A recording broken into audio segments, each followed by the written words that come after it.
The moment you say no to lust, the ground beneath your soul shifts. Not metaphorically, spiritually. You've just declared war in a realm most people pretend doesn't exist. Because lust isn't just a craving, it's a spirit, one that's ancient, calculating and territorial. It knows your history. It knows your father's weaknesses, your mother's secret wounds. It has walked through your bloodline, generation after generation, feeding silently on shame. And when you, the chosen one, dare to resist, you don't just break a habit, you rupture a contract, you shatter a throne it thought it owned inside you. That no isn't small, it's a nuclear blast in the unseen.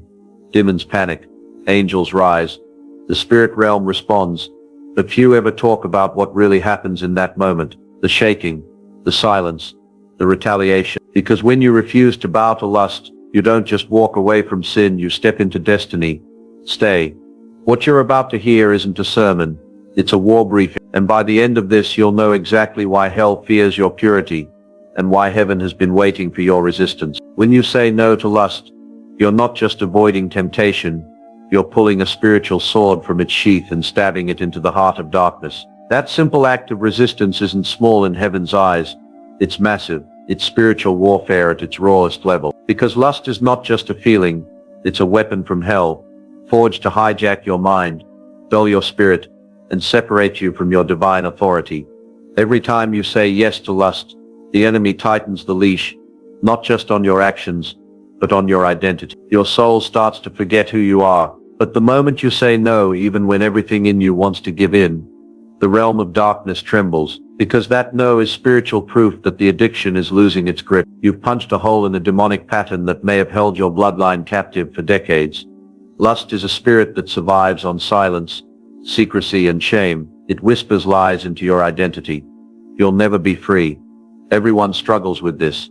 You're too far gone. But when you speak no with conviction, you break the silence. You call the demon out.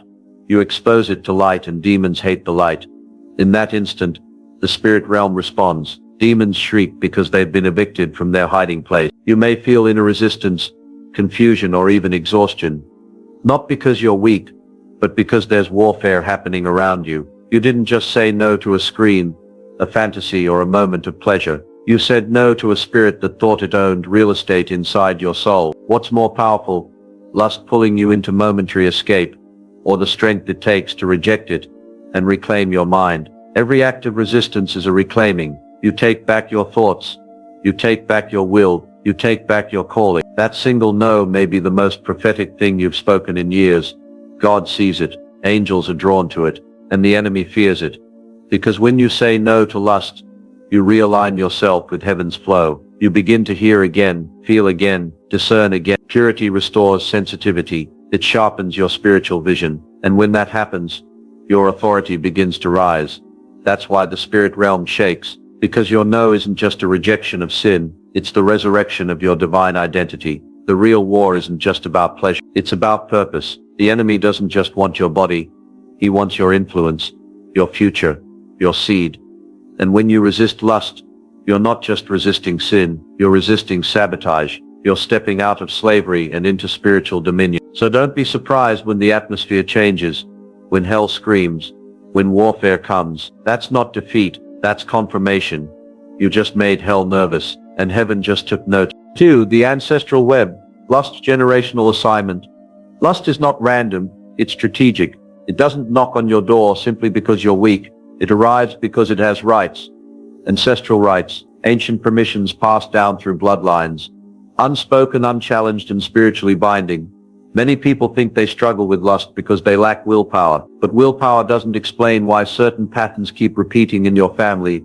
Adultery, addiction, secret pornography habits, premature pregnancies, broken marriages, cycles of shame. These are not coincidences, they are assignments. Lust has studied your bloodline. It knows your family history better than you do. Spirits of lust aren't just interested in you. They're territorial. They stake claims over generations, entering through open doors. Sexual trauma, abuse, infidelity, occult practices, even unrepented sins from ancestors long buried. What began with one man's compromise becomes a chain that wraps around sons, grandsons, and great-grandsons. What was once one woman's pain becomes a spiritual veil over daughters and granddaughters. And here's the terrifying truth. If you don't confront it, you become the next willing host. But when you say no, something radical happens. You don't just resist sin, you begin a spiritual revolt. You're tearing down strongholds that were built decades, even centuries ago. Lust isn't shocked by your temptation, it's threatened by your rebellion. Because when you resist, you threaten its lineage. Demons don't just want your fall, they want your children. They want the generational gate to stay wide open. And every time you entertain that lustful thought, click that image, justify that secret habit, you're reinforcing an invisible agreement made long before you were born. But the moment you resist, the contract begins to tear. Your purity isn't just personal, it's prophetic. You're not just protecting yourself, you're declaring war on spiritual inheritance. You're choosing to become the curse breaker, the one heaven anoints and hell fears, the one who says it ends with me. That's why resistance is so violent in the spirit. You'll feel tired, tormented, tempted beyond reason. Because it's not just about you. You're fighting the battles your ancestors ran from. You're cleaning bloodlines with your no. But remember this. What enters through one man can also end through one. Your obedience becomes divine interruption. Your resistance becomes a spiritual alarm. Angels are released. Generational altars begin to crack. And the blood of Jesus, once abstract, begins to move like fire through your family tree. So don't underestimate that simple act of saying no. It is heaven's hammer, hell's headache, and the first act in a new generational legacy. You are not weak. You are chosen. You are not just resisting lust. You are rewriting history. 3. Lust. The master of counterfeit intimacy. Lust is not just a physical urge. It is a spirit, subtle, seductive, and spiritual in nature. It doesn't just target your body. It targets your soul. It doesn't want a moment of pleasure. It wants a lifetime of disconnection from God. Lust is the master of counterfeit intimacy, and its goal is simple, to make you feel temporarily full while leaving you eternally empty. Real intimacy is rooted in connection, emotional, spiritual, divine. It's where vulnerability meets trust, where love is sacrificial and covenantal. But lust takes this holy design and perverts it. It offers the illusion of connection, but behind the curtain is manipulation, bondage, and spiritual numbness. It makes you feel wanted, but only as long as you're consuming or being consumed. The moment it's over, you're not satisfied. You're more hollow than before. Lust doesn't knock loudly. It whispers in the quiet. It doesn't show up as evil. It disguises itself as comfort, curiosity, natural desire. It's not always aggressive. Sometimes it feels gentle, even romantic. That's the danger, because what looks like love isn't. What feels like closeness is actually separation from God, from others, and from your true self. This spirit doesn't just want your eyes, it wants your attention, your imagination, your longing. It hijacks the very part of you that desires union and turns it into a weapon against your own soul. It promises intimacy without responsibility, connection without covenant, pleasure without purpose. But real love, God's love, never comes that way. It doesn't rush, it doesn't exploit, it builds, it heals, it honors. The problem is, once you've fed on lust long enough, you begin to confuse it with love. You start to believe that attraction is affection, that chemistry is compatibility, that access to your body means someone values your soul. But that's the trick. Lust rewires how you think, what you feel, and how you view relationships. And once it's embedded in your system, it doesn't just affect you in private. It bleeds into how you treat people, how you worship, how you lead. Lust isn't satisfied with the act. It wants to corrupt your blueprint. If it can take your God-given desire for closeness and twist it, it knows you'll run to counterfeits every time you feel lonely, broken, or unseen. That's the real trap. Not the sin itself, but what the sin replaces.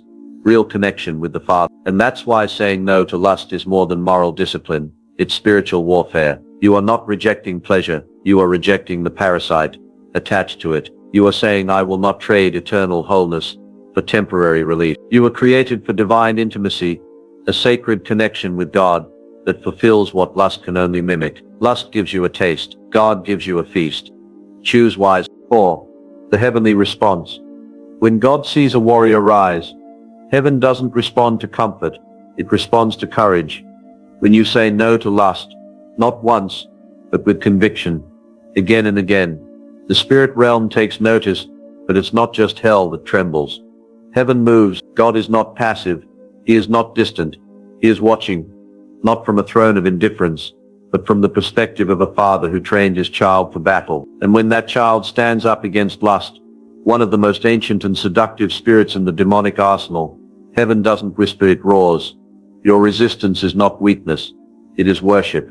Obedience in private is louder in heaven than applause in public. You may feel isolated, unnoticed, even weary, but in the courts of the Almighty, your no to lust is treated like the sound of a war trumpet. Angels are dispatched, protection is extended, strength is infused. The enemy tries to convince you that your resistance is insignificant, that no one sees, that God is silent. But silence is not absence. Silence is strategy. The moment you say no, God begins preparing the next phase of your transformation. The testing is never for punishment, it's for positioning. You're not just being freed from lust, you're being elevated into something greater. You're being made into someone hell dreads, the man or woman who has authority over their flesh, and therefore authority in the spirit. Heaven doesn't reward resistance with comfort, it rewards it with power. Think about it, Jesus didn't begin his miracles until after he said no to the temptations in the wilderness, including lust, pride, and power. His authority came not because he escaped the fire, but because he endured it. So when you rise up and declare war on lust, heaven surrounds you like it did Elisha's servant, with unseen armies ready to defend your decision. You are never standing alone. You are standing backed by the full weight of the kingdom. And let this sink in. Every time you resist, you're not just breaking something in your own life, you're changing what your bloodline will carry into the future. You are setting a divine precedent. Heaven doesn't just see a struggler, it sees a warrior, a deliverer for generations. God is not waiting for you to be perfect. He is waiting for you to choose him, even when it costs. Every no is a yes to him, and every yes echoes like thunder in the throne room. So if you're in the fight, stay in it. Heaven isn't just aware of your battle, it's invested in your victory. God doesn't crown comfort, he crowns the overcomers. And if you don't quit, you will be one of them. When you say no to lust, it's not just spirits in the unseen that react. People around you will too. Not because they consciously want to pull you down, but because darkness often uses the familiar to fight what it fears. You need to understand this. When you begin to resist the spirit of lust, you become spiritually disruptive. Your decision to walk in purity irritates the unhealed, unrepentant, and spiritually compromised individuals around you, sometimes even the ones closest to you. Because the spirit realm operates through human vessels, just as God uses people to advance his kingdom, the enemy uses people to maintain bondage. And when you break out, the spirits still attached to others feel threatened. That's when you'll see strange behavior. People who once encouraged you will suddenly go silent. Some will mock you or tempt you without knowing why. Old flames may reappear. Conversations shift subtly. Invitations to compromise seem to multiply. Even friends you trusted may begin projecting guilt, shame, or doubt toward your decision. It's not always about them. It's about what's operating through them. The enemy's tactic is ancient. If he can't tempt you directly, he'll work through relationships. He will stir up emotion. He will whisper through familiar voices. He will press on your loneliness, hoping to trigger a relapse. Because if he can get you to second guess your stand, he knows the door can reopen. This is why spiritual discernment is critical. Not everyone around you can walk with you through your purification process. Not everyone around you is submitted to the same standard you're trying to live by. Some are still unknowingly in partnership with the very spirit you are fighting to cast out of your life. But here's what you must remember. Your purity is not just for you. It's a weapon, a mirror, a declaration. When you resist, you expose, and what's hidden in others begins to squirm in discomfort. This is why you'll face rejection, false accusations, and subtle manipulation. You didn't provoke people. You disturbed the demons they never confronted. Expect it, but don't hate them. This isn't a war against flesh and blood. These people are not your enemies. The spirit's using them, and your role is not to fight back with bitterness, but to hold your ground in grace and truth. The hidden war is very real, but you are not alone. Every time you hold the line, heaven backs you. Every time you remain silent when falsely accused, you rise in authority. Every time you choose purity over pressure, the chains weaken, not just for you, but for everyone watching your life. And the more consistent your resistance becomes, the less power these vessels of darkness will have over you, until the only voice you follow is the one who called you out of bondage and into purpose. 6. Isolation. Lust's final weapon. Lust doesn't just tempt, it strategizes. And one of its final most dangerous weapons is isolation. Not just physical separation, but emotional, mental, and spiritual loneliness designed to wear you down when temptation fails. When you say no to lust, a shift happens in the spirit. But here's what no one tells you. After the resistance, often comes the silence. Suddenly the rush is gone. The distractions are gone. The people you used to engage with feel distant. The inner noise of pleasure is replaced by an eerie quiet. And that's when the real attack begins. You'll start to feel like something is missing, but it's not God. It's the counterfeit comfort you once relied on. Lust had disguised itself as connection, release, relief. It gave you dopamine in exchange for your discipline. And now that you've refused its offer, it punishes you with withdrawal. Isolation becomes a spiritual test. You may feel like God is far away. You may question your decision. You may even start to think, at least when I gave in, I didn't feel this alone. That's the trap. That's the voice of the spirit of lust, trying to whisper its way back in, through your hunger for connection. But hear this clearly, the silence is not abandonment, it's purification. God uses isolation to do what pleasure never could, build spiritual strength. The wilderness isn't a curse, it's a classroom. Jesus was led into the wilderness after his baptism, not to be punished, but to be proven. The same applies to you. After the breaking of lust's grip, you are being reconditioned for something far greater. You're not being left behind, you're being hidden. Hidden so your roots grow deep. Hidden so your spirit strengthens in solitude. Hidden because you are no longer led by feelings but by faith. That loneliness you feel is the space where God wants to meet you. Not through goosebumps or emotional highs but through spiritual intimacy. This is why many fall back. Because the silence convinces them the war is over, but in reality the silence means you've already won round one, and the enemy has switched tactics. Lust wants you back, but it knows it can't tempt you the same way anymore, so it waits, it isolates, it makes you miss the chains you just broke. But don't go back. If you endure this season of silence, of sacred loneliness, you won't come out the same. You'll be rooted, you'll be dangerous to hell, you'll be spiritually awakened in a way lust could never mimic. The weapon of isolation only works on those who fear solitude, but those who learn to thrive in it become unshakable. Your isolation is not the end, it's the incubation of a warrior, and the enemy knows, once you master it, you'll never bow again. The world has taught you that purity is simply about abstinence, about saying no to lust, to pleasure, to desire. But in the spirit realm, purity is far more than moral behavior. It is alignment with divine authority. It is spiritual clarity. It is the restoration of original power that was stolen through compromise.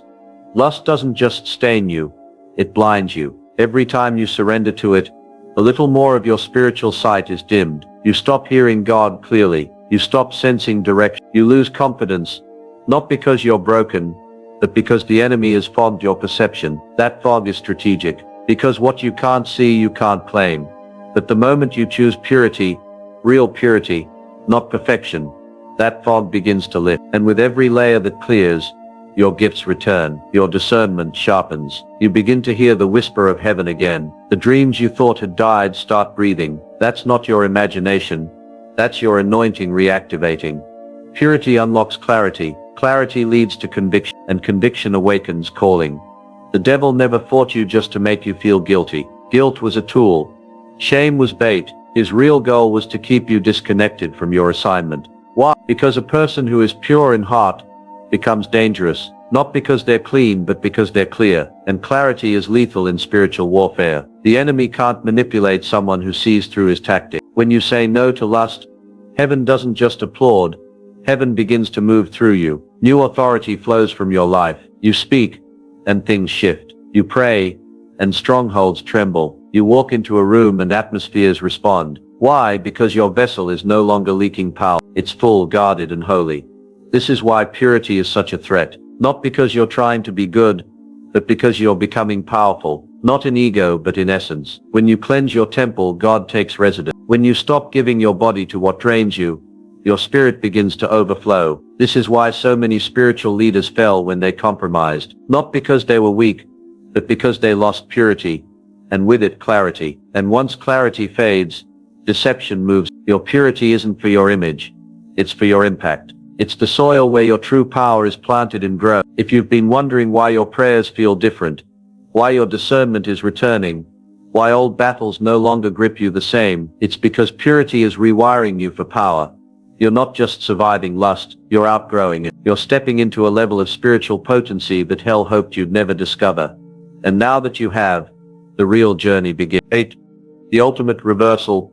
From pleasure slave to purpose lion. Lust doesn't begin as a monster, it begins as comfort. A whisper in moments of loneliness, a relief valve when the world feels too heavy. It tells you it's harmless, just a feeling, just a release. But over time it becomes a leash, one made of silence, secrecy and shame. And before you realize it, you're not indulging, you're obeying. You're not enjoying it, you're enslaved to it. That's the brutal truth most won't say aloud. Lust turns powerful men into passive spectators. It rewires your soul, trades your roar for a whimper, and steals your authority, while letting you believe you're still in control. But here's where everything shifts. The day you finally say no, not in fear, not in guilt, but in revelation, is the day your reversal begins. Not a small turn, not a gentle pivot, but a violent, holy uprising within your spirit, because you weren't born for addiction. You weren't created to serve pleasure. You were made for dominion. And when you finally reject lust's chains, something awakens inside you that lust was designed to suppress. Purpose, power, priesthood. You go from consumer to creator, from passive pleasure seeker to lion-hearted leader. Suddenly your mind is clear, your vision returns. Decisions aren't fogged by cravings, they're led by conviction. Your no becomes the foundation of a new spiritual architecture. Where lust once screamed, now there's peace. Where shame once lived, now there's authority. You no longer walk into rooms wondering who's watching you. You walk in carrying the weight of heaven. You speak, and hell remembers your voice. This is the reversal. Lust turned you into a slave, but purpose turns you into a lion. And the moment you reclaim your purity, you reclaim your... People will notice, not because you're louder, but because you're heavier. Not in flesh, but in spirit. You carry something the world can't name, but demons recognize it instantly. It's holiness. And nothing terrifies hell like a man or woman who walks in it boldly. So if you've fallen, rise. If you've been silent, speak. If you've been bound, break the leash. The enemy never feared your pleasure. He feared the day you'd see through it. And remember who you really are. You are not a slave. You are not addicted. You are not broke. You are a lion, and lust was only the cage. Now roar. The real enemy was after your voice, your calling, your crown. And now you see it. You see how spiritual forces tried to seduce you into silence, how they disguised bondage as freedom, self-pleasure as self-love, isolation as independence. You see how they tricked generations before you, but they couldn't keep you, because you said no, and maybe your voice trembled when you said it. Maybe you fell and had to get back up. Maybe you're still battling in the quiet of your nights, but heaven saw it. Hell felt, and the moment you chose to fight, the entire spirit realm took notice. You're not weak for struggling. You're dangerous because you keep rising. You didn't lose something when you turned away from lust. You recovered everything, your vision, your clarity, your strength, and most of all, your purpose. And now you walk differently, not with shame, but with spiritual weight, not with pride, but with power, because you're no longer a slave who begs for comfort. You're a lion who remembers who he is.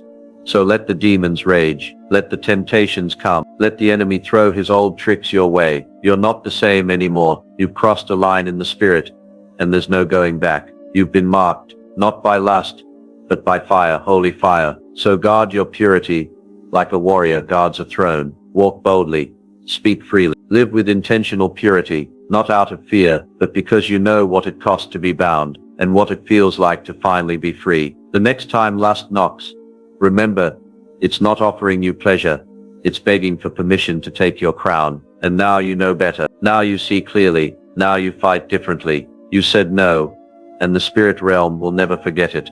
This is the rise of the lion, and the sound of your roar is just beginning.